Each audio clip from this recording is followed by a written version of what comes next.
Matagal na akong tutol sa PUV modernization.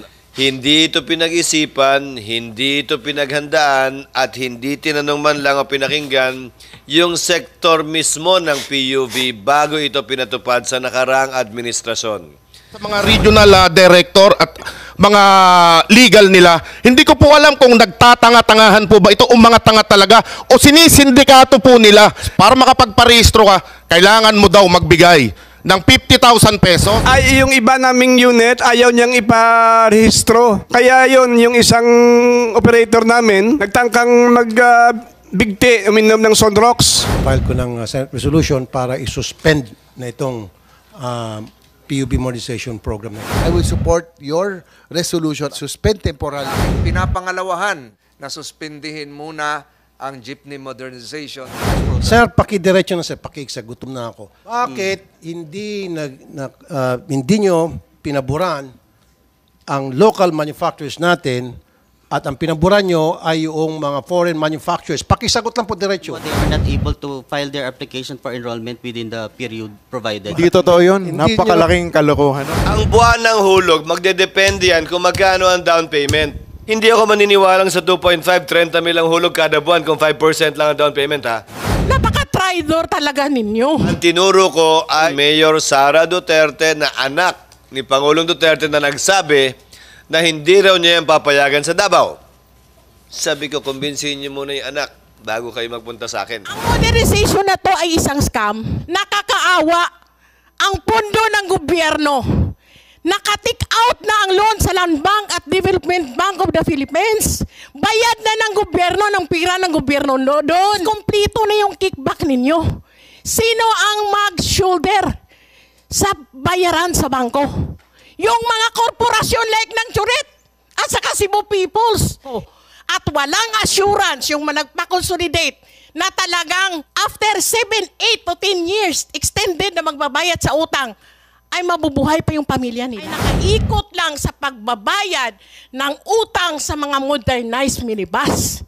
Hindi yun nakaangkla kung paano ang ating mga operators at drivers na matulungan para umunlad ang kabuhayan namin. Nagkalitsi-litsi ang kabuhayan namin. Walang tumutulong kung hindi kami magrarally, hindi kami magsisigaw.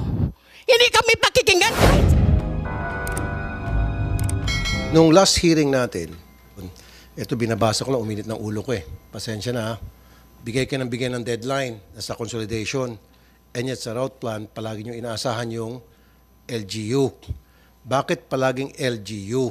Very clear naman sa atin, kadalasan, karamihan sa kanila, pagsasamantalahan yung programang yan na silang ina-assign sa route rationalization dahil may mga kumpare sila, may mga kaibigan. The deadline, pag hindi nila dahil hindi sila nakasama sa consolidation, hinuhuli-huli sila. Pakipaliwanag nga, Chairperson Cuadis. Magandang umaga po ulit, Mr. Chairperson. Unang-una po, yung sinasabi pong hinuhuli yung mga hindi pa po consolidated, we're still crafting now the terms of reference para po sa panghuhuli ng mga unconsolidated. Well, it's true that we have the April 30 deadline. Right now, we're still crafting with the LTFRB, and we will be having an interagency meeting po with MMDA, with LTO po, para po ma-polish po namin yung pag-i-enforce po ng batas. So nga hindi pa kayo nanghuli? Hindi pero pa considered as colorum na yung mga hindi nag-consolidate? Considered na ho silang colorum in a sense na... Exactly. So, discriminated na sila.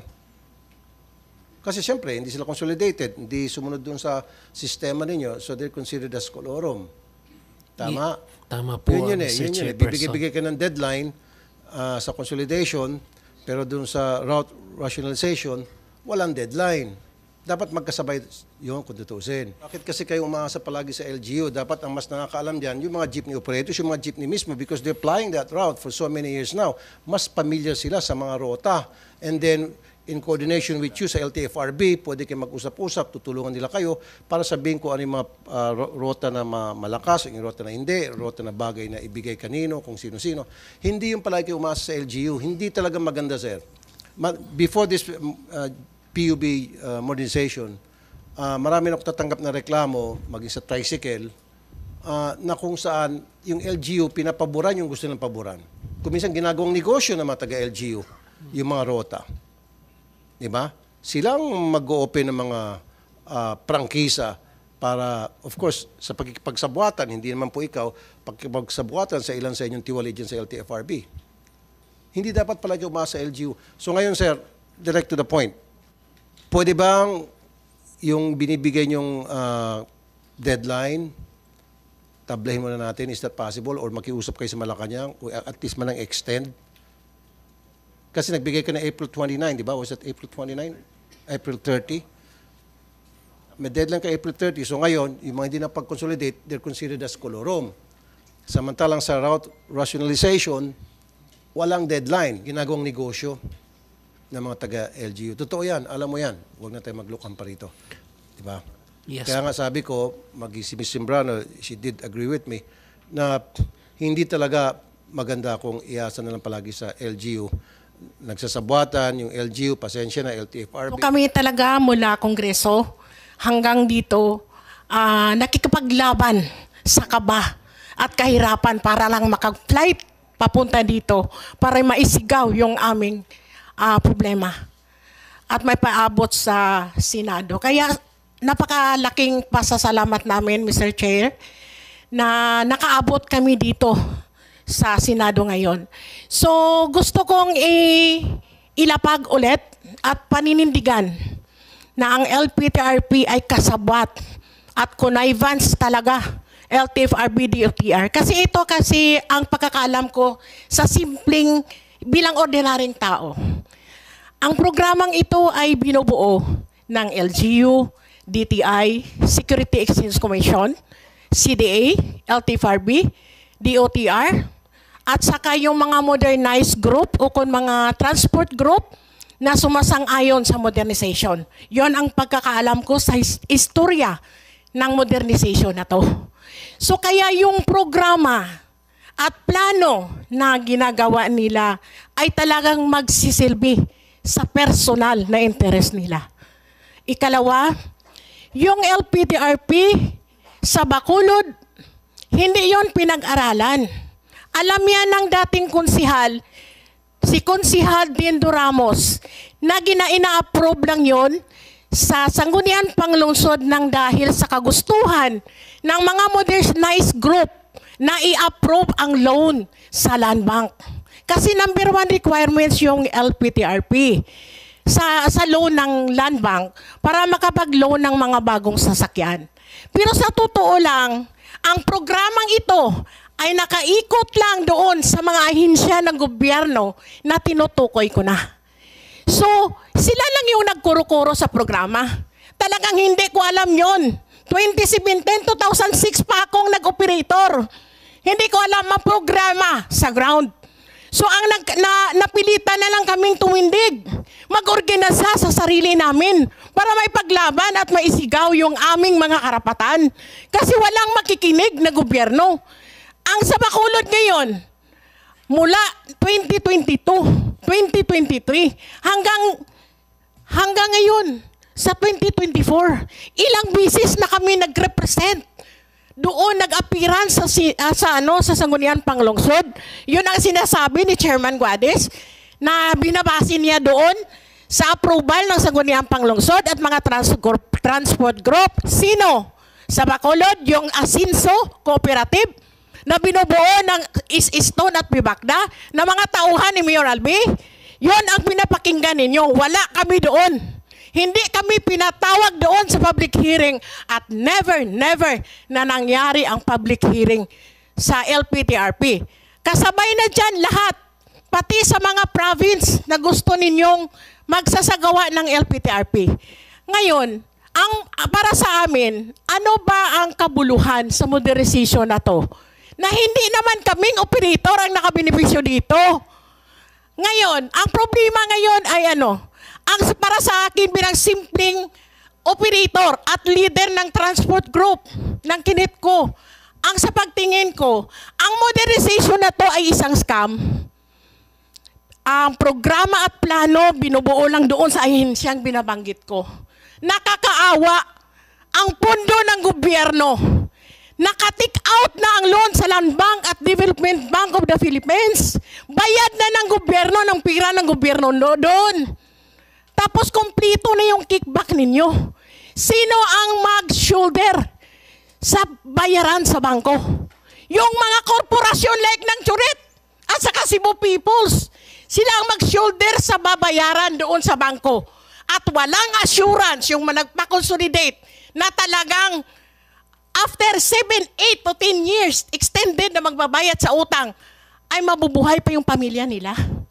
Makakakapakain pa kasi ito ang nangyari. Ang programa ito ay nakaikot lang sa pagbabayad ng utang sa mga modernized minibus. Hindi yun nakaangkla kung paano ang ating mga operators at drivers na matulungan para umunlad ang kabuhayan namin. Ngayon, nagkalitsi-litsi ang kabuhayan namin. Walang tumutulong kung hindi kami magrarally, hindi kami magsisigaw. Hindi kami pakikinggan kahit sa LGU. Ang LGU talaga, ang interest nila lang ang tinitingnan. Wala na yun, hindi na yan tumitingin sa interest namin. So sino pang kumakampi? Siguro isang Senator Raffy Tulfo na ang inaasahan namin na kaya nandito kami kasi gusto naming matuldukan itong PUV monetization program na to na para lang talaga sa 1% na sumasama sa modernization program. Ang akin lang, kahit babalikan natin sa ground, Mr. Guadis, Mr. Ortiga, hindi kayo nakaranas, hindi nyo dinanas ang hirap ng pagsugal ng buhay na wala kaming rehistro, wala kaming insurance, nang dahil sa ginagawa ninyong pananakot. Ang mali pa nito ngayon, Senator Tulfo, may lumalabas na Board Resolution 053. Noong April 30 pa pala na-aprobahan, permado ni Chairman Guadis, nag-aalaw ng 2,500 routes na may maliit na number of authorized units na pwedeng makapag-operate. Bakit tinatago ninyo? Ano ba to? Kabaliwan? Sinasabi nyo wala ng extension. Consistent kayo nagsasabi sa Kongreso, kahit dito sa Senado, na hanggang April 30 lang. Pero yung nakatagong board resolution, continuous ang consolidation out of 10 to 15 pwede tanggapin ng LTFRB para sa consolidation. Patago pala ang board resolution na to para patuloy na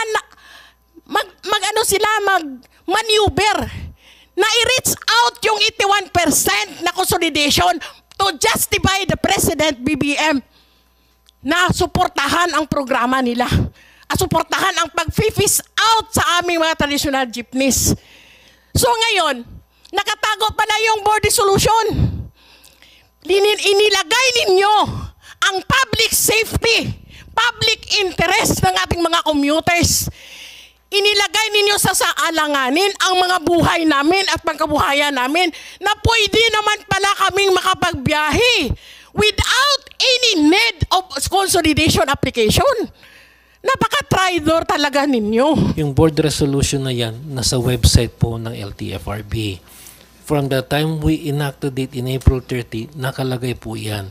Number 2, ano po ba yung board resolution na yan? May mga rota po tayo sa probinsya na 1 hanggang 4 lang na jeep ang bumabiyahe. Ito po yung babiyahe ng umaga, babalik ulit ng hapon.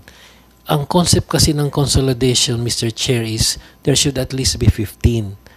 May mga areas po sa aming paglilibot po na talagang 1 lang o 2 lang yung bumabiyahe.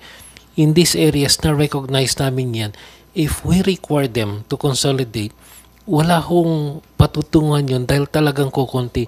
So, on those instances po, we exempted them from consolidation. However, identified po yung jeepney operator at saka yung rota. And they are part of still of the consolidation. Ang na-exempt lang sa kanila yung pagbuo ng kooperatiba. They are still required. Kasi sir, kukunti talaga yan. 1 hanggang 4 lang yung mga nagbiyahe. Marami ho niyan, sir, sa mga liblib na lugar sa ating mga probinsya. We take ano pong dapat gawin ng gobyerno para kayo po ay mapapayag na umanib na sa PUB Modernization Program ng ating pamahalaan? Ang sa akin po, Senator, as of now, para sa akin, kahit nandoon na sa programa at nandoon na ang mga modernization sa mga grupo, iba't ibang kooperatiba at korporasyon. Sa nangyari sa Region 6, tatlong kooperatiba may suspension order na from CDA. Tapos yung Churet Corporation, maraming kaso to. 38 counts of carnappings, may 11 counts of carnappings, may pag-angkin na sa kanilang mga mag-aari ng mga sasakyan nila. Then ang Cebu Peoples, yung nasa Cebu based na kooperatiba, umangkin ng ruta at saka franchise doon sa Bacolod. So, nagfa-file din ng cancellation and revocation ng kanilang consolidation. So, ibig sabihin, para sa amin, ang nangyayari ngayon sa Region 6 lang per se, kailangang sagipin ng gobyerno. Dahil maraming mga prangkisa at kambuhayan ng ating mga operators ang mawawala at mapunta ng pagkalugi. So para sa akin, kung pwede sana i-stop or i-suspend muna itong programang to at pag-aralan muli ng gobyerno, hindi lang DOTR at saka LTFRB, baka yung Senate or ang Kongreso yung mag-aaral nito, i-suspend muna ito. While ang ating mga operators pwede pa nating maisalba pa yung papunta ng pagkalugi ang mga kooperatiba at korporasyon. So ang aking resolution, ang aking talagang hilingin sa iyo, Mr. Chair, gusto namin na papayagan natin muna yung existing na may mga prangkisa na mga traditional jeeps, no, na magpapapasada, ipa-renew, ibalik muna ang aming 5 taong prangkisa at renew ito para makapag-renew ng rehistro at saka insurance at ma-insure natin bago magbukas ang klase, ang serbisyo at ang supply ng ating mga sasakyan. Good morning po, Mr. Chair. Marbal Buena po ulit ng Manibela. Kaya po sila humahabol na makapag-consolidate kasi nga po iniipit na, Mr. Chair, hindi na makarehistro, hindi na po makakabiyahe, kaya po naghahabol doon sa mga deadline na yon. Kaya po in-extend dito ng in-extend, Mr. Chair. Katulad po nitong Board Resolution 2024-053. Bakit po ito inilabas? Sinasabi nila nasa website daw ng LTFRB, pero bakit nung na-discover namin ito 3 weeks ago, na-discover ko po mismo, pinuntahan po namin yung mga regional directors. Bakit po hindi nila alam itong board resolution na to? At hindi po nila alam kung ano ang nilalaman nito, Mr. Chair. Pasintabi po doon sa mga regional director at mga legal nila. Hindi ko po alam kung nagtatanga-tangahan po ba ito o mga tanga talaga o sinisindikato po nila yung paglalabas nito. Kasi, Mr. Chair, merong mga kooperatiba na lumalapit itong mga chairman doon sa mga individual na operators para makapagparehistro ka, kailangan mo daw magbigay ng 50,000 pesos at ang sinasabi, para mabigyan ka ng confirmation, 30,000 dito. Ang sa LTFRB, 20,000 doon sa kooperatiba. Mr. Chair, dadalhin po namin sa mga susunod na pagdinig itong mga taon na to. Itong mga miyembro po namin na ito. Katunayan, itong board resolution na ito, napalpak po yung consolidation. Bakit po naglabas pa ng 2,500 na ruta na pwede pong makarehistro at makapagbiyahe na hindi alam ng mga regional directors po na ito, Mr. Chair? Ibig sabihin, Mr. Chair, kulang na kulang yung masasakyan ng taong bayan. Hindi dahil kokonti lamang yung mga nag-consolidate, Mr. Chair. Ibig sabihin, yung mga lugar na sinasabi nila konti lang ang nag-consolidate, maling-mali po ito, Mr. Chair. Sa Pangasinan, 19 municipalities na miyembro po ng Manibela. Lahat po yon nag-consolidate, Mr. Chair. Pero hindi po sila na-awardan ng kahit na isang ruta at ang inawardan nito yung mga hindi naman kasali doon sa transport. may bidding pa ito, Mr. Chair, na 5 million pesos. Kung wala kang pera, itong mga pobreng drivers at operators na to, hindi na pala makakasali. Wala pong katiyakan pala kahit nag-consolidate ka na sa'yo din mapupunta itong mga ruta po na ito, Mr. Chair. Katunayan nga po, Mr. Chair, nandito lang sa harapan natin, yung mga modernized units na hindi kumita o hindi daw kumita doon sa kanilang ruta, inilipat po, isipin nyo, dito sa Nagtahan, Mr. Chair, napakaraming jeepney na miyembro po namin. Pero nilagyan po ito ng mga modernized na galing po ng Cubao Divisoria, galing po ng San Fernando. Ibig sabihin po pala kapag nag-modernize kami, Mr. Chair, kahit saan mo dalhin itong modern na unit mo na to, kapag nalugi sa ruta na to, pwede mong dalhin sa iba-ibang ruta. Mr. Chair, kami, tinatawag kaming kolorum. Itong mga modernized na to, baka wala pang PA ito, baka special permit. Kami ang pinag-iinitan, Mr. Chair. Kami ang hinuhuli. Kami ang araw-araw tinatakot, Mr. Chair. Pero sila yung totoong kolorum, Mr. Chair. Pwede palang ilipat itong mga modernized unit na to doon sa mga ruta at babuyin. Binaboy nila ang public transport, binaboy yung mga ruta. Sila mismo ang bumaboy nito, Mr. Chair. Hindi natin alam kung sino pa yung mga kasabwat nitong mga sindikato na to. Actually, Mr. Chair, yung mga sasakyan na to, andyan si Mr. Biyahe. Itong mga sasakyan na to, galing Cubao Divisoria, nasa Nagtahan. Galing po ng San Fernando, Pampanga, nasa Nagtahan. Ano po ang papaliwanag natin dito? Tapos kaming mga traditional jeepney, tatanggalan nyo kami ng hanap buhay. Andi dito yung mga nag-modernize, Mr. Chair. Puta ina, kaya pala, gigil na gigil, Mr. Chair. I'm sorry. Pardon my word, Mr. Chair. Okay.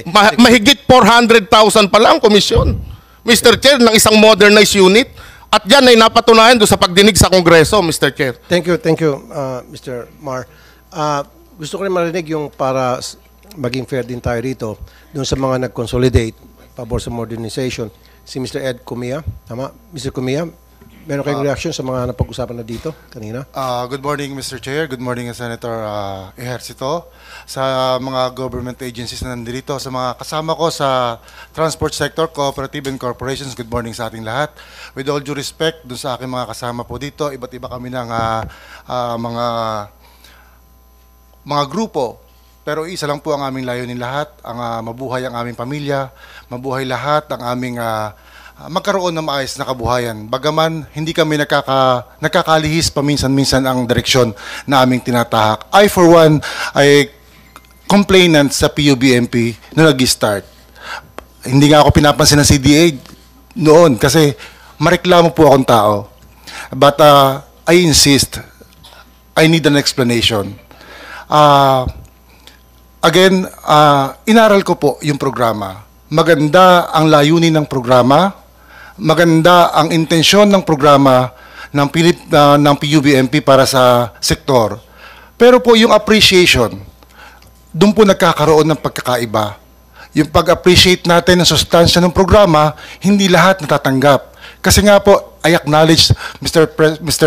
Chair, yung pong inyong binanggit kanina, napakahalaga po nun, nasabi ko nung nakaraan, yung pong pag-explain yung information dissemination is very, very important para maunawaan ng bawat isa. Ay 100% po ako sa inyo dyan.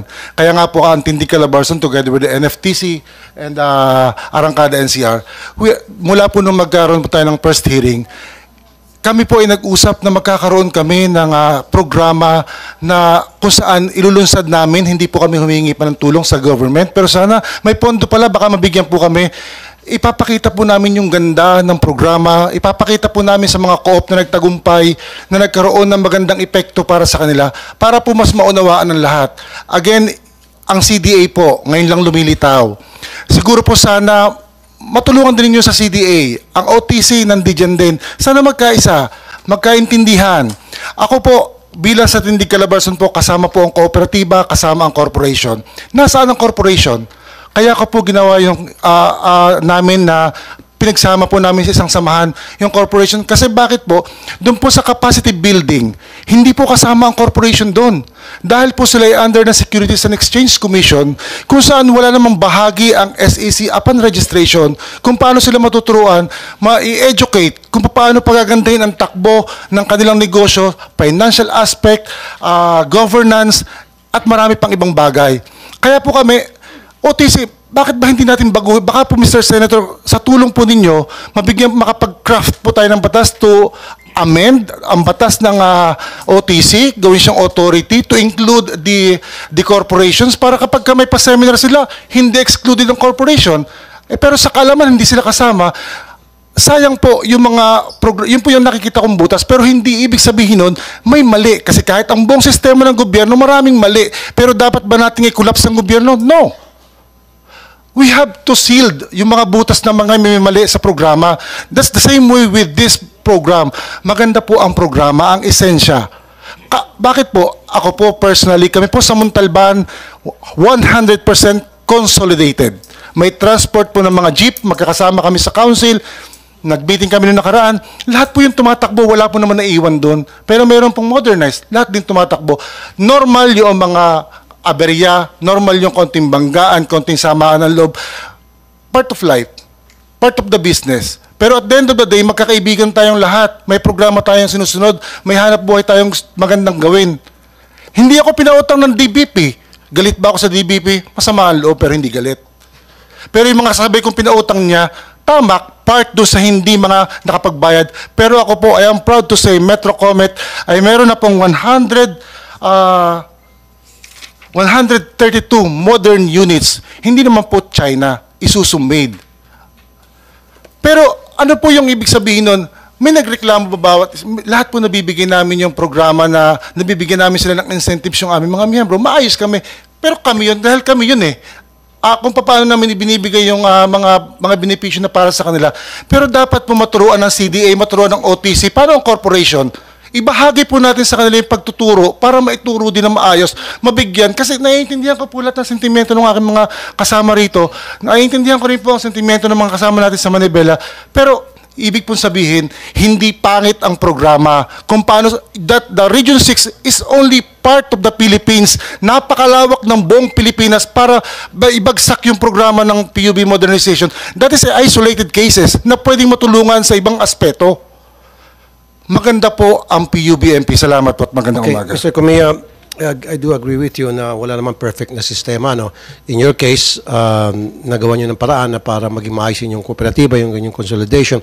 So, ang tanong ko sa iyo, bakit nagkakaproblema sa iba't ibang mga samahan, unlike sa iyo, bakit mayroong mga hindi na plansya na para maayos yung sistema at maging katulad ninyo? Anong nakikita niyong problema doon? To be honest, medyo masakit yung sasabihin ko po sa ating lahat. It's a management style of everyone. Mismanage, and napakahalaga po yung trust. Yung trust ng bawat miyembro sa kanyang leader. Yun nga, Mr. Comie. Paano po? Base sa mga napag-usapan natin kanina, doon nga po sa leadership, mayroong hindi nasweldohan, mayroong involved yung sa korupsyon, Eksakto po. favoritism, etc. Pasalamat yung mga miyembro mo na maayos ang pamamalakad mo. Paano yung sa mga ibang samahan na hindi maayos ang pamamalakad? Ano po yung iyong mabibigay na advice? Ito po yun. Kaya ako po binanggit unang-una yung capacity building education for the membership. Yung lahat po ng miyembro, may karapatan po tayong tanggalin ninyo yung hindi maayos ninyong leader. Dahil po, let's say for the cooperative, the highest governing body of the cooperative is the general membership. Kapag po kami merong every year nagkakaroon po kami ng election, ay kung hindi ninyo gusto at kita ninyo na palpak ang pamamahala ng inyong leader, tanggalin nyo. Kaya po natin, meron po tayong mga seminar sa mga members, tinuturuan tayo ng ano ba ang iyong karapatan. Kahit nga po ikaw associate member at saka ikaw regular member, parehas lang na yung karapatan ng pagboto. Tanggalin mo ang hindi maayos na leader para ikaw ay magkaroon ng maayos na pamamahala sa iyong kooperatiba. Kapag naman ikaw ay maayos na leader, mananatili ka sa pwesto dahil ikaw ay maayos nga ang ginagawa. Pero marami po naman ganyan kaya nagkakaroon po ng hindi maganda. At siguro po, with all due respect to the CDA, I'll spare no one here. Mr. President, sa CDA po, kapag may nagreklamong isa, ganito na kagad. Pag may nagreklamo na ganito, sa dapat be firm to the decision. Kapag nakikita nyo maayos, doon ka, hindi yung dili-dali.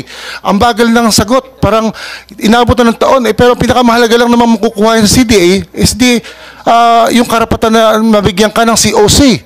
Pero that COC nagtatagal sa sistema rin nila. Sorry po Ma'am CDA, pero we have to correct that. ganun din po sana. At hindi ka pa na magkakaroon ng certificate of good standing with OTC without the COC coming from the CDA. We love CDA, but that should be corrected.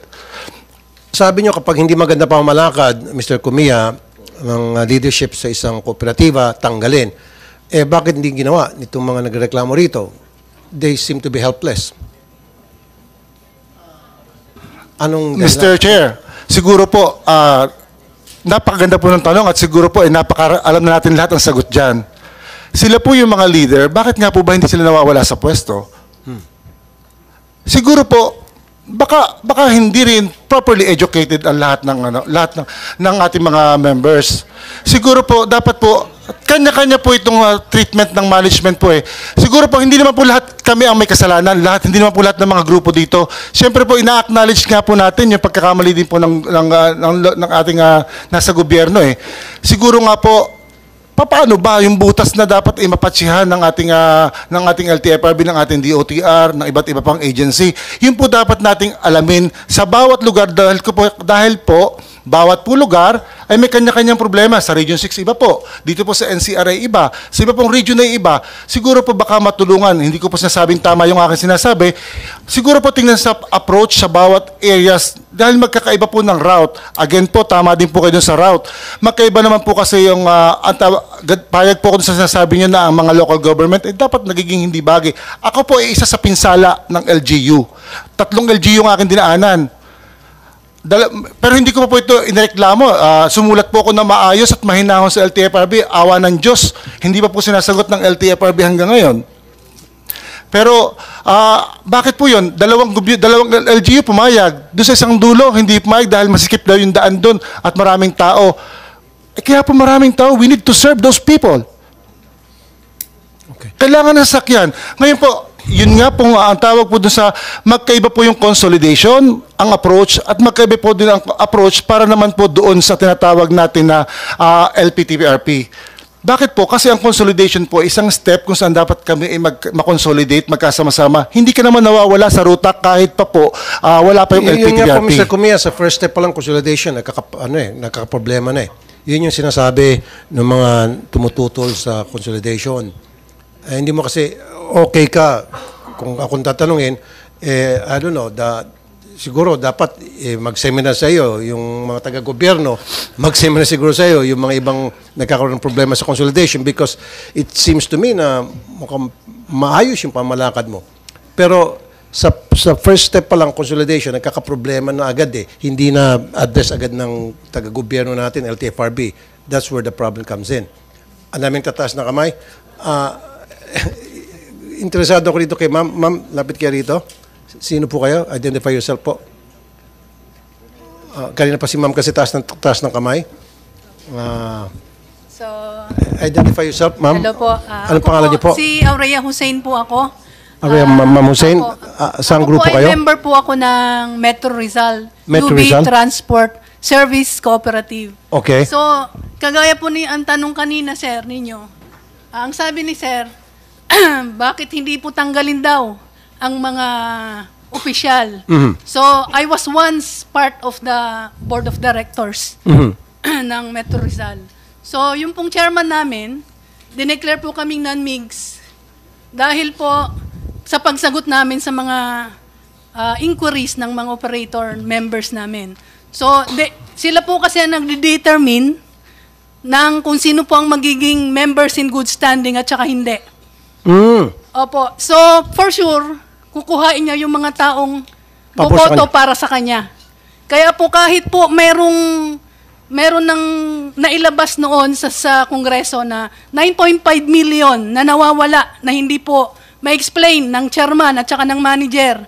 Hanggang ngayon po, nakaupo pa rin po silang dalawa. Yung pong verified complaint ay nakafile na sa CDA. Magwa 1 year na po sa August 21. Hanggang ngayon, wala pa po silang desisyon. At ang pinakamasakit, Mr. Chair, kami po ay mga operator na dating daily po ang aming kinikita. Ngayon po ay 4 months na po kaming walang nare-receive. Paano po ang maintenance? Paano po ang aming mga pamalengke, pambayad ng bills, pampa-enroll po ng aming mga anak? Hindi po kami tumutol sa modernization. Maganda po ang aming ruta. kumikita po ang aming kooperatiba. Pero bakit po ganon? Dahil po hindi po honest ang mga nakaupo. Wala pong transparency po. Ngayon, nabigyan po ng CDA ng COC ang aming kooperatiba despite po sa mga madaming violations. Hindi ko po alam kung bakit ganon. Bakit po sa ibang region ng CDA may suspension po ang mga officers, pero bakit sa Region 4A wala po? Okay.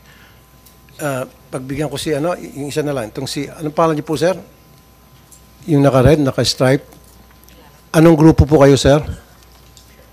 Magandang umaga, Mr. Chair. Ako po si Noli Rosales, galing po sa United Negros Driver Center Operator po. Okay.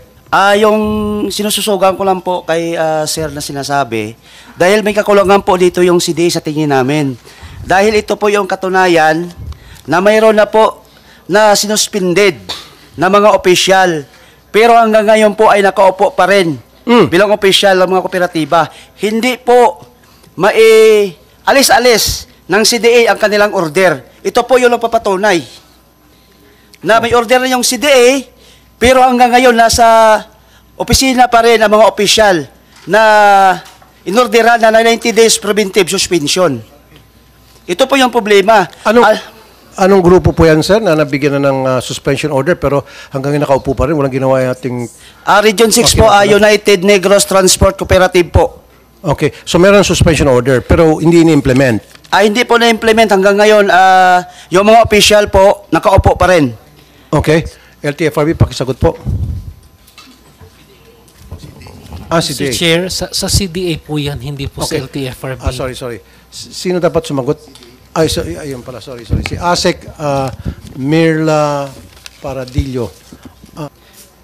Kaya siguro, Mr. Chair, baka buwagin na lang pong CDA kasi wala naman po talaga silang ngipin sa kanilang order.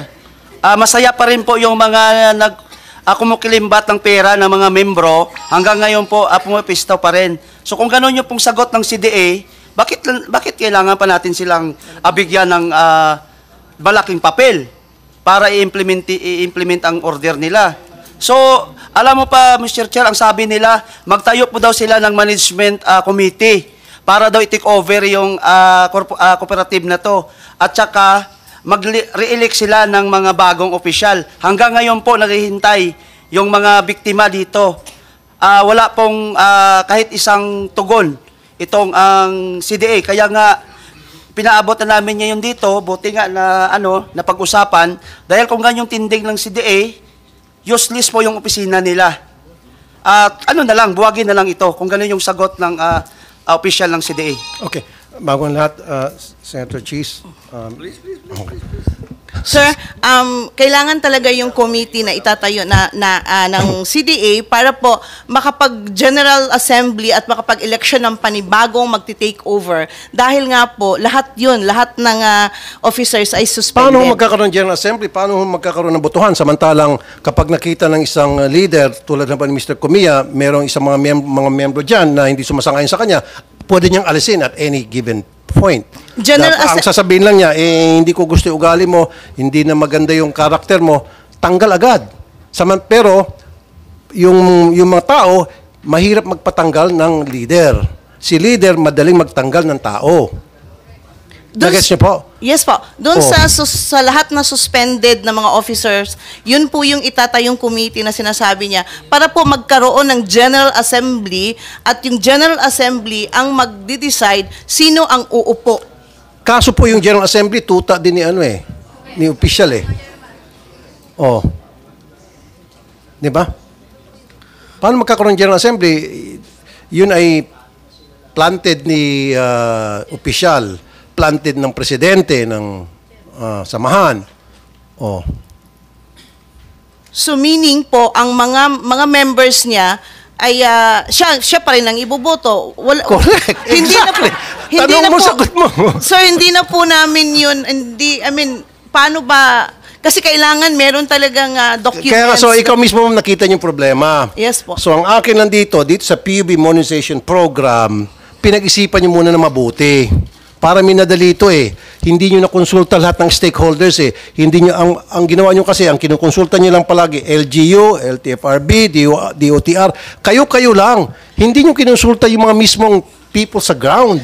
Again, sir, we are not part of the modernization program. No. In example ko lang kasi, Apo, di ba? yes po, Kaya maraming yes po. tumututol dito. Yes po. Kasi may mga loopholes because hindi na pag-aralan na mabuti. I agree, hindi sir. na konsulta lahat. I agree. Matagal na akong tutol sa PUV modernization at hindi na natin kailangan magdebate. Hindi ito pinag-isipan, hindi ito pinaghandaan, at hindi tinanong man lang o pinakinggan yung sektor mismo ng PUV bago ito pinatupad sa nakaraang administrasyon. Sa madalit salita, binraso lamang naman po ito eh. Noong ako'y gobernador, pinatupad to. Noong mga panahong yon, 2019 to 2022.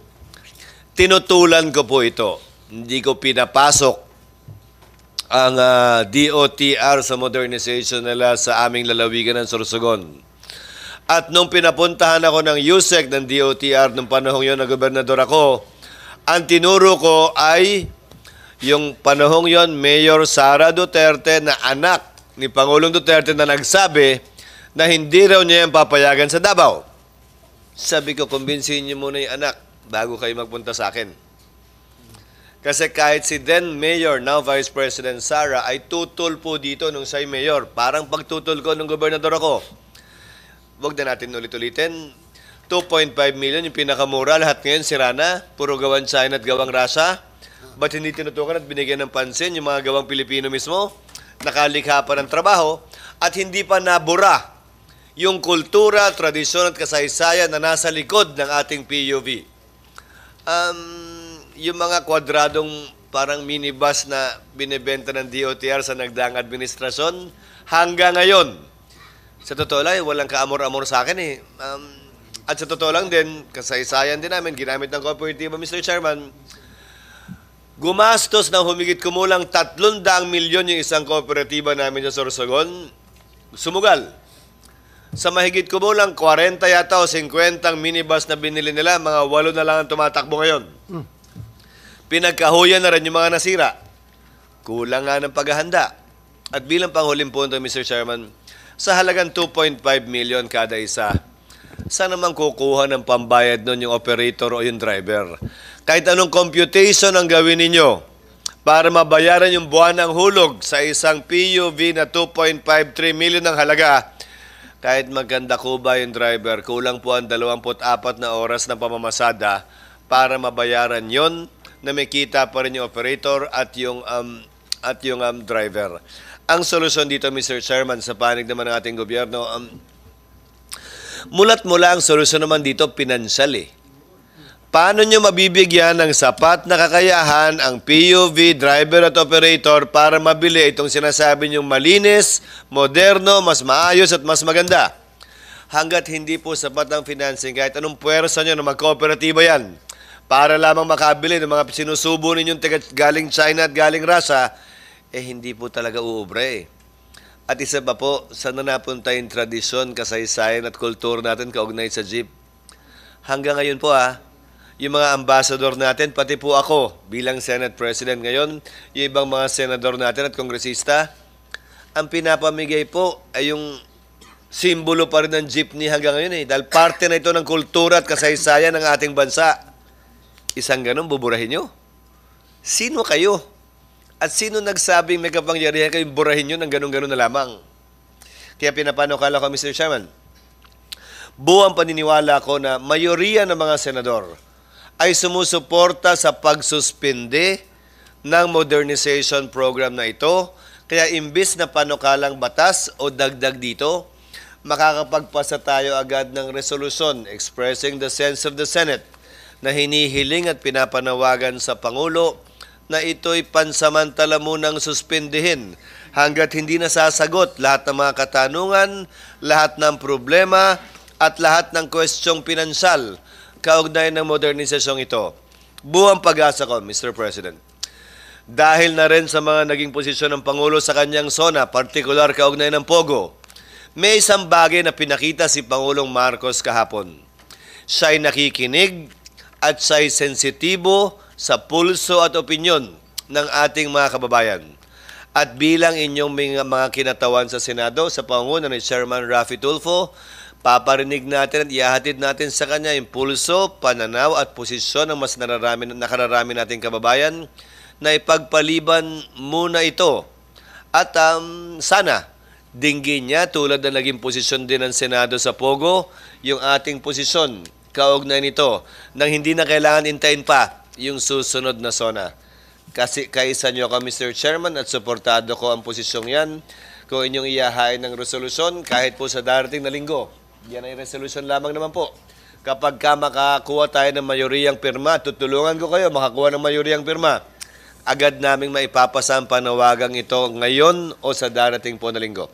Maraming salamat. Thank you, Mr. Chairman. Senator Salamat po President sa inyong lahat. Escudero. Yes, definitely, absolutely. Ako po ay magpahain ng resolusyon para suspindihin po itong PUV Modernization Program, and susuportan naman po ako ng mga kasama ko sa Senado, majority, and even the Senate President, then so be it. Suspendido muna. Pero mukhang malungkot po kayo nung marinig mo suspendido. Mukhang malungkot ka, sir. Mukhang gumanong-ganong ka. Bakit ho kayo nalungkot? Ba't kayo nalungkot nung nabanggit yung suspension? Para kayong na-bankrupt. Your Honor, unang-una, nirerespeto po natin yung nailahad ng ating Senate President. It is fair for everybody to speak kung ano po yung gusto nilang sabihin, and nirerespeto po namin yon. So, kung magkakaroon po ng resolusyon yung ating Senado, yun po ipaparating natin sa ating Pangulo para malaman po niya yung sentimiento po ng ating mga kasamahan dito sa Senado. At sa parte naman po ng DOTR, we will always maintain po yung aming naiparating sa ating Pangulo at consistent with what we have been doing. We've been giving fair, accurate, and proper information to our President based on what we've felt and we've seen sa buong bansa sa pag-iikot namin and hearing the sentiments of the majority of our transport leaders. Salamat po, Your Honor. Yung sinasabi niyo po majority dahil when you say yes. No, sabi mo mapapakinggan yung majority ng mga operators. Ito mga majority ng mga operators, ito po yung mga kakampi nyo, nakuha nyo yung loob for whatever reason, pero marami pa rin po ang mga tutol. In fact, even mga taga-LGU, tulad ni Senator Chis pa, nung governor pa siya, tutol siya. Ayaw niya papasukin yung DOTR, ayaw niya papasukin yung modernization program. Anak na mismo ni President Duterte na si Sara, mayor ng Davao at that time, ayaw niya pumasok yung modernization program sa Davao. Anak na mismo ni Presidente ito. Diba? So dapat kumbinsin niyo muna yung mga taga-LGU tulad na ni Governor Chis Escudero bago kayo sana magpatuloy sa modernization program ninyo. So hindi talaga napagplanuhan, hindi na pag-usapan, hindi na pag-isipan. Talaga minadali po ito eh. Minadali ito. Magkano po yung buwan ng hulog sa isang jeep na 2.5 million, 2.6 million sabi nyo?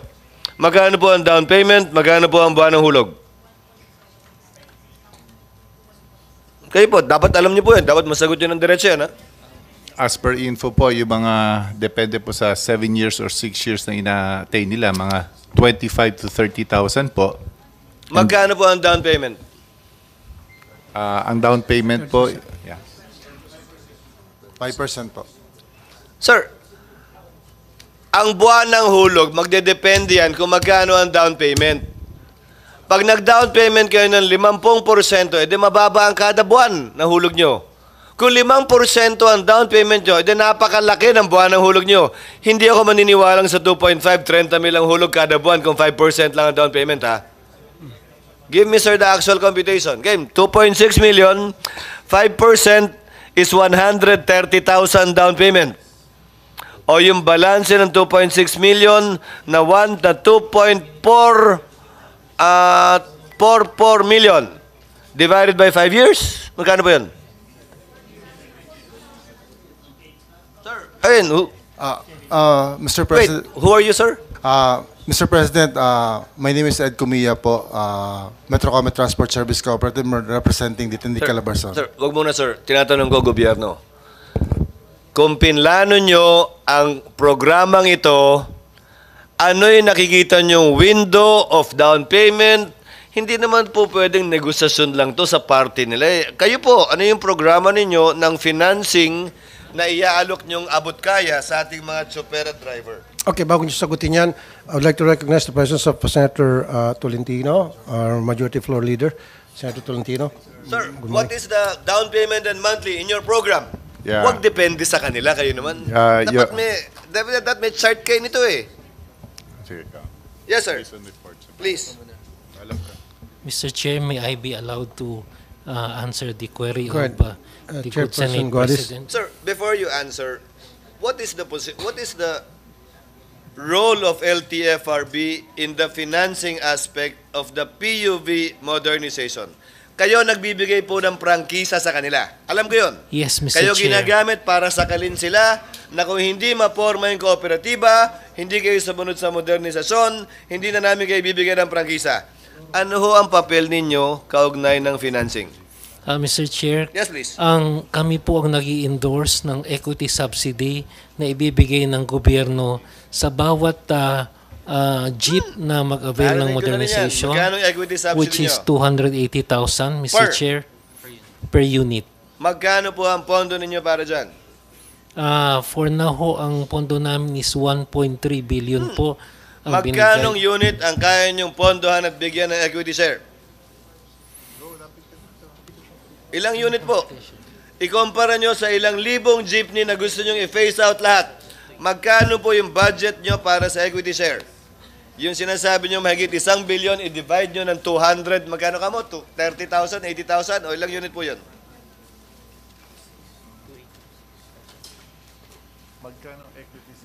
Sir, dapat automatic yun, di ba? Pinapatupad yun na yung plano, eh. Nasa gitna na tayo ng programa eh. Hindi ba dapat? Oh, ito yung pondo. Congress, kailangan namin ng 10 billion para yung 50,000, 80,000 jeep, 1,000,000 jeep, mapalitan natin sa loob ng 3 taon.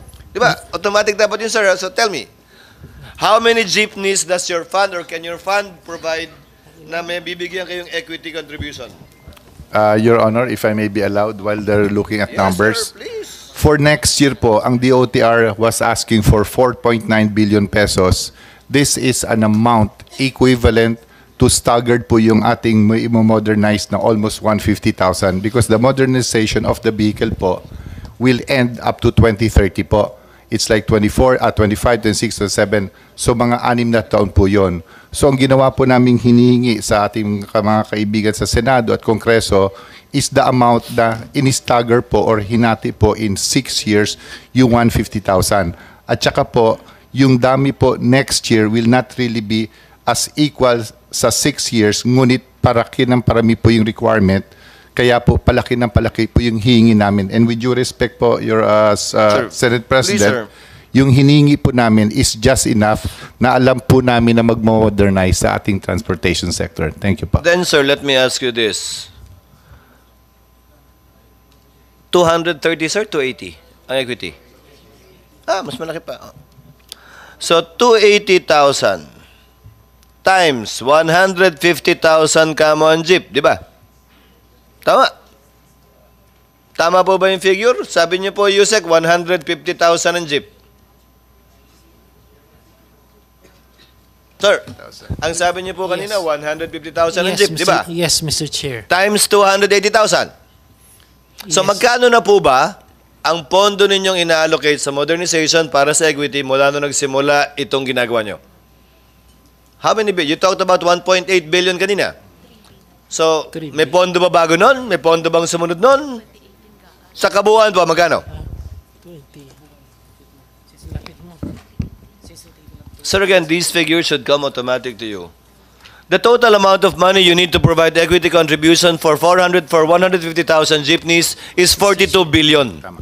So my question is, how much have you allocated since you wanted to phase them out and have been implementing this phase out? Nakakamagkano po kayo, sir? As per info po, since 2018 po, umabot na po tayo ng 4 billion sa paghingi po from Congress for equity subsidy. Just to clarify lang po, with your sir. honor, Mr. Congressman. Ganito po yon. Kasi po, since nag-start po yung modernization sa previous administration, we noticed po yung pag-acquire po ng modern vehicle was not a big number kasi po there was one major concern ng transport sector. lagi po na-extend yung deadline. So yung pagbili po ng ating mga transport sector or pagsuporta po ng certain banks, parang bitin po because they are not sure na matutuloy po to. Pero po, nung naging firm po at nagkaroon po ng final decision ang ating gobyerno na April 30, this is what we felt and we saw. Nagkaroon po ng resurgence ng interest from financial institutions at yung ating mga transport sectors, sila po'y kumakatok na sa mga bangko for their modern vehicles. That's why yung pag-modernize na amount po before was not that high because it was a real number na konti lang po nag-avail. I think mga 7,000 lang po. But for the next years, we feel po na parami na po na parami. That's why we will be asking a certain amount. With the permission of the chairman. Kung bahagi ng programa ang equity donation contribution ng gobyerno, 280,000 is approximately 280,000 divided by magkano? 2.6 million. Di ba sabi nyo? That's about 10% down payment. Di ba? So, kung 150,000 na jeep yan, 42 billion ang kabuuang plano nyo, bakit hindi nyo isabay yung phase out? Depende sa pondo na meron kayong ia-alok sa mga magmamodernize. Hindi naman po pwede, sir. Deadline na to. Dapat gawin nyo na mas maraming gagawa nito nang wala naman kayong binibigay na equity contribution, hindi naman to unahan din. Now, if that's the amount you need, sir, 42 billion, stagger it for 6 years, as you said, until 2030. So, 40 billion divided by 6, kung ilang jeepney man yun, times 280,000, yun lang din po ang i-modernize na muna natin sa kada taon. Hindi yung sasabihin ninyo, deadline na yan para humabol na lahat. Meantime, bawal muna. Hindi naman yata makatarungan yun. Yes, sir. Tama po kayo, Mr. Senate President. Kaya po yung modernization, para po, will be clear po, will not happen this year. As in, when I say modernization, yung parang they are obliged to modernize their vehicle. Ang tatapusin na po muna natin is the LPTRP, which will be 3 years, 24, 25, 26. Pagdating po ng LPTRP, meaning yung route rationalization, doon na po papasok yung pagmamodernize nila ng vehicle. So tama po kayo, they are not obliged to buy the modern vehicle now. But pagdating ng LPTRP, which will be at least by 2027, doon na po sila magpapalit from traditional to modern, and that will be the time po na hihingi po tayo from Congress for the bigger amount of equity subsidy for the last 3 years of the program. Pero ngayon po, it is just an amount of 2.6 billion dahil hindi pa po ganun karami ang nagpapa-modernize. Ang sa akin kasi kanina, yun ang sagot ko sa tanong ni Idol Senator Tolfo na ang tanging hiling natin sa panahong ito para maisalba natin ang krisis na kinaharap ng ating mga operators sa transport sector, nag-modernize man o hindi, sumama sa programa, ay isuspend muna itong programa na to. Kasi maraming libu-libong mga operators at drivers na napilitan talaga. At sa tingin ko, 1 to 5% lang ang naging masaya, yung nakakickback lang sa programang ito. So kaya yan ang hiling natin na isuspend muna or ibasura muna itong DOTR 2017-011 na ina-approve at pinamadali ng Duterte administration noong last administration at saka consistent kami na ayaw talaga naming sumama. At saka salamat din sa sinasabi ng ating Senate President na suportahan niya si Senator Tolfo na isuspend talaga ito. Isang malaking pasasalamat sa amin. Nagagala kami na sana po ma-realize ito. At saka isang hiling lang namin dagdag sa kay Senator Tolfo at sa kay Senate President na ibalik na ang 5 taong prangkisa while isuspend ito. I-renew na agad. Maraming salamat po. Mr. Chair, Mr. Chair, may I be Mr. recognized? Chair, Recognize. Mr. Chair, Kanina nakapagsalita kang Mr. Kumia, ibago naman. Mr. Chair. Si Mr. Burata. Is that your name, Mr. Burata? Philip Burata? Go ahead po, sir. Thank you very much, sir. No? Your Honor, Idol Arapitol po. At saka sa mga senador natin ngayon dito. Ako, sir, pumunta ako sa inyong opisina noon na para humingi ng tulong kasi yung nagpa-consolidate kami pero nag-file ang aming corporation sa amin ng 38 counts of carnapping. Kaya sa takot namin na baka lumabas ang resolusyon sa piskalya, pumunta kami sa inyo, humingi ng tulong dahil dito sa malaking problema namin sa aming korporasyon na pinasukan. Nag-consolidate kami dahil naipit kami sa deadline. Pero hindi kami nakakuha ng SEC registration kaya nag-attach kami sa Choret Corporation. To make the story short, nandito kami ngayon sa 38 counts of carnapping na pinapile sa amin. Yung sasakyan namin na sa amin, kasi ang usapan na kami magmamanage sa sasakyan namin, kinukuha nila, inaangkin nila na sa kanila daw yun dahil sa kanila nakapangalan yung corporation. Pero yung gastos, yung franchise ay sa amin. Gusto lang kunin yung mga sasakyan sa amin. As of now, nakuha na nila sa amin yung 22 units. Out of 44 units, nakuha na nila sa amin yung 22 units by yung iba by force, yung latest by Repleven, Repleven, at saka dito dumagdag pa sa problema namin. So, sir, Mr. Burata, nasaan po yung kaso? Pinailang kayo ng carnapping at sino po nag-file ng... Yung nag-file sa amin ng carnapping si Choret Corporation under kasi yung corporation na ito, yung limas na yung may-ari, yung nasa tawag nito sa corporator nila, yung asawang lalaki, yung asawang babae at saka yung anak. Nasaan po yung kaso, sir? Nasa piskalya pa lang, hindi pa na umusad, wala pang resolusyon. Kaya at that time pumunta kami sa inyo. Okay, sige, sir. Ngayon, dito,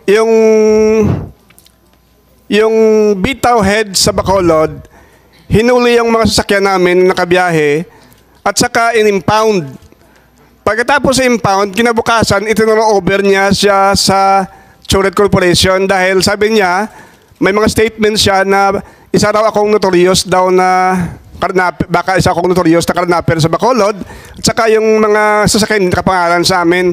Hindi man lang siya nag-imbestiga na nag-consolidate kami, nagpamasok kami sa programang ito. Kaya dito ngayon, nanging biktima kami. At saka isipin mo, Senator, Your Honor, pati yung aming sasakyan na luma na tradisyonal, itinransfer namin sa kanya sa pangalan ng Choret kasi hindi na kami magbiyahe pag hindi nakatransfer dahil nakakonsolidate kami. Isipin mo, yung iba naming unit, ayaw niyang iparehistro. Kaya yon yung isang operator namin, nagtangkang magbigti, uminom ng Sonrox. At saka,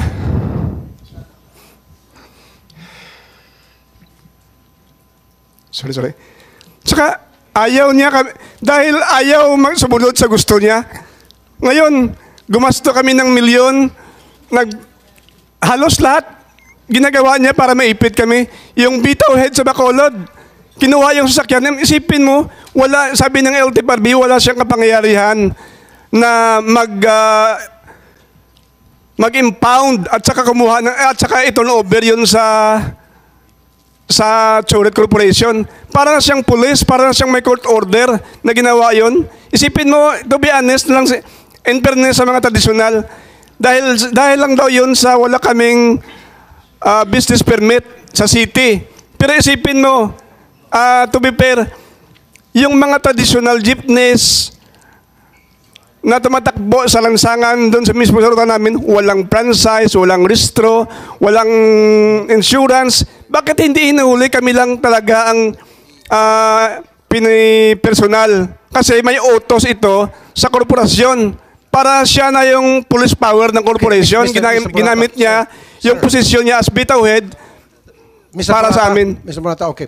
Pagkatapos ng hearing na to, you can come to my office and then pag-aralan ko paano kita matulungan dun sa kaso mo. Yes, thank you. at least nagkaharap tayo ngayon. I'll make sure.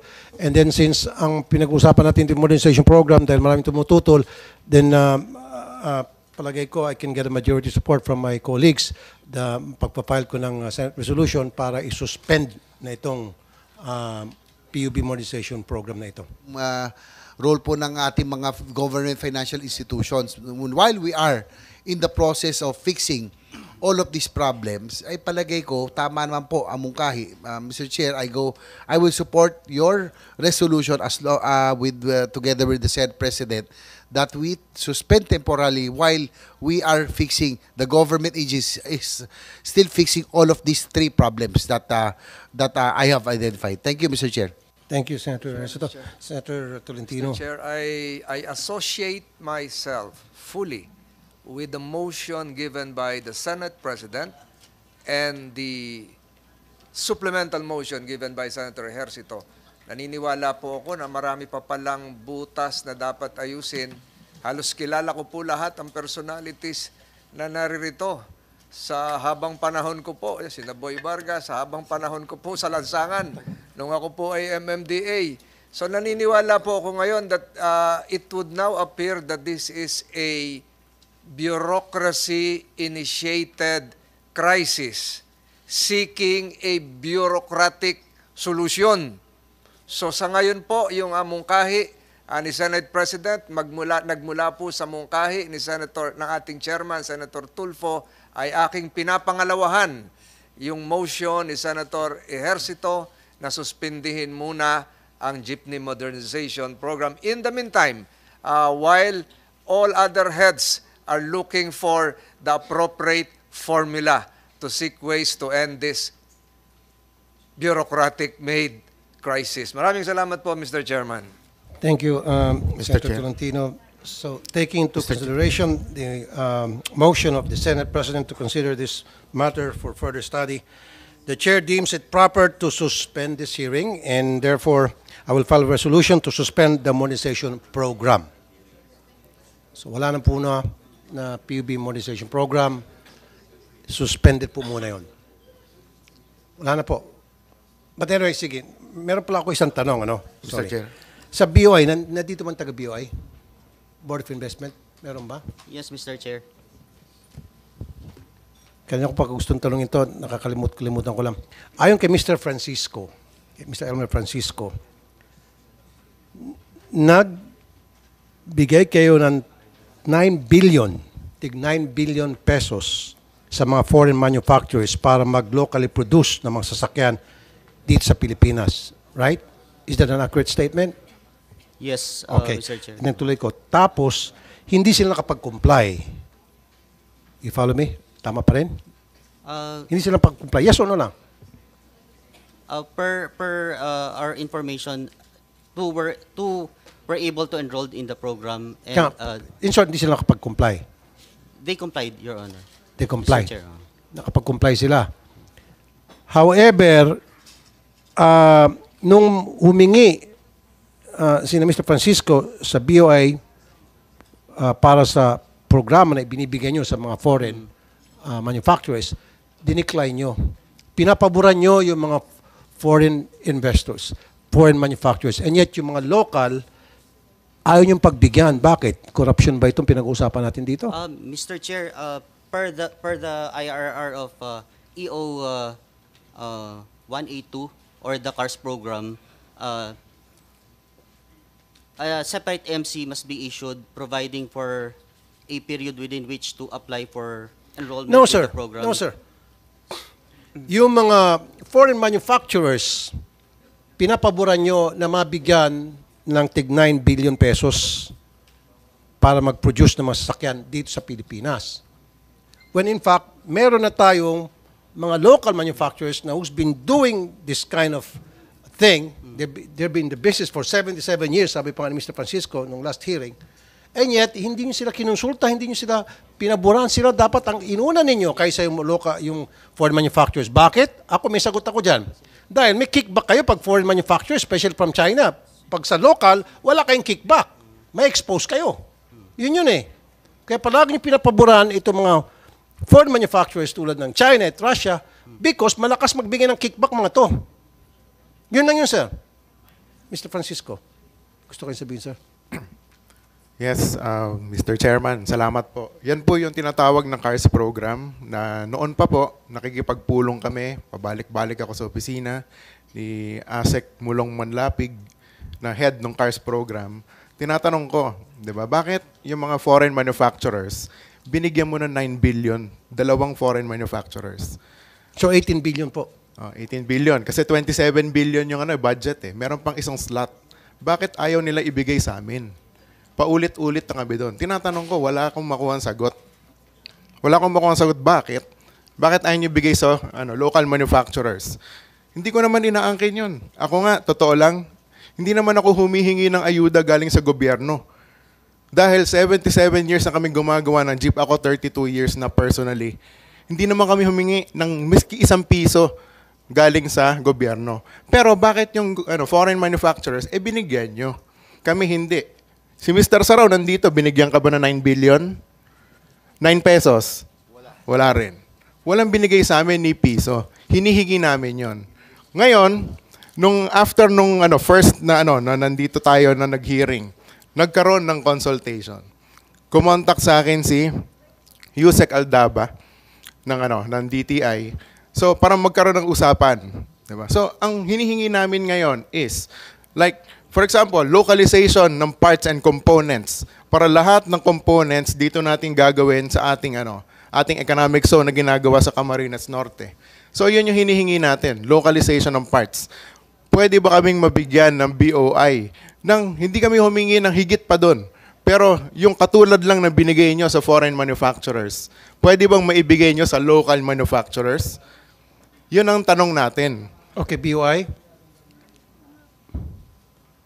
Ang sinasabi niya, para maging maiksi tayo, kung nabigyan yung pabor ang mga foreign manufacturers, bakit hindi nyo bigyan ng pabor ang mga local manufacturers? Pwede Chair, pa maibigay nyo isang slot sa kanila? Kasi, Mr. Chair, yung CARS program has its own requirements for qualification under the program. But under the CREATE Act and under the MVDP, they may qualify for registration and avail of the incentives. They may Mr. qualify. Yes, So, Mr. Chair. Mr. Francisco, you are qualified. They may qualify. So, kung qualified sila, ba't di mo bigay sa kanila isang slot, yung 9 billion? Meron pala kayo naibigay ng 18 billion Sir, sa foreign manufacturers. I'm referring to the CREATE Act and the MVDP. Anong Clean Air Act? Under Anong Clean Air Act? Corporate Recovery and Tax Incentives for Enterprises Act, which provides for incentives for qualified enterprises. So this is different from the CARS program, Mr. Chair. Anong Clean Air Act na sinasabi niyo po, Mr. Buluran? CREATE Act po, Mr. Chair. Trade? CREATE, short for Corporate Recovery and Tax Incentives for Enterprises Act, or RA 11534.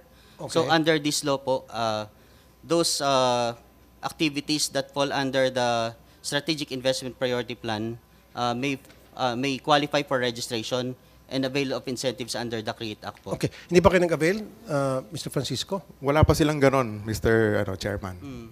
Nung last na consultation namin, last week lang yon, with DTI, BOI, UNIDO, CAA, GEF, as requested by Yusek Aldaba ng DTI, wala pa silang ganon. So, ang latest pa sa ngayon, yung previous is yung CARS program na hindi kami isinali. Hindi kami sinali. So, yun lang. Yung dalawang foreign manufacturers lang Mr. Buluran, ang inalaw nila. but So, the- ngayon, wala pa silang bago. Mr. Buluran, ba't di sinali yung mga local manufacturers natin? Mr. Chair, under the CARS program, there are certain qualifications that Ano must nga po be- yung, kanina ka pa paulit-ulit, makulit ka na, certain qualifications. Define qualifications para sa'yo. So, ibig mo sabihin, hindi qualified itong mga local manufacturers natin na for the past 77 years, silang gumagawa ng mga jeepney. Firstly, Mr. Chair, they were Tapos sasabihin nyo ngayon, qualified yung mga foreign manufacturers, they don't even know how the jeepney looks like. Kung di pa siguro nila kita sa drawing lang sa picture. And yet, they're qualified. At itong mga local manufacturers natin, they are not. Kaya nga hindi sila pinaburan, hindi sila pinakinggan. Come on, Mr. Buluran. Mr. Chair, let me first provide a background on what happened in the case of Francisco under the CARS program. This information was actually, we actually got this from the Project Management Office, which previously administered the CARS program. Sir, pakidiretso na sir, pakiksa, gutom na ako.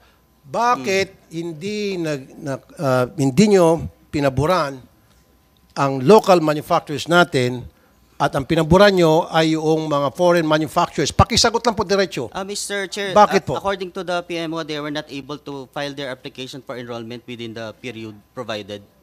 Jeez. Mr. Francisco. Hindi totoo yun. Hindi Napakalaking kalokohan nun. Kaya nga, parati ako nakikipag-meeting sa pamunuan ng CARS program. Kasi haba-habang problema na yan sa BOI.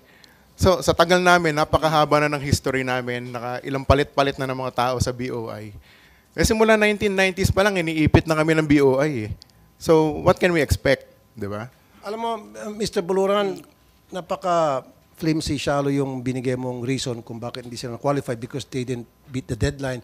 They weren't able to file their application on time. Paulit-ulit nga sila nakikipag-coordinate sa inyo, hindi nyo pinapansin eh. Mr. Chair, Baka they don't meet the qualification para sa inyo para mabigyan si Eddie. Kailan po si Eddie? Kailan niyo po? Eddie, ikaw? Ay, kasabihan sa kanto, kalye. Yun sir, yun eh.